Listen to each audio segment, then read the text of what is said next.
తెలిసిన కథ కానీ అంతే తెలియని కథ అనగనగనగా కథ అనగనగనగనగా కథ అందరికీ తెలిసిన కథ కానీ అంతే తెలియని కథ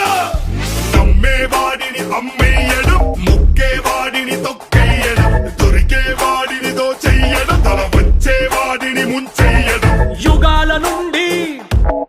జరుగుతున్న కథ యుగాంతమైన మారిపోని కథ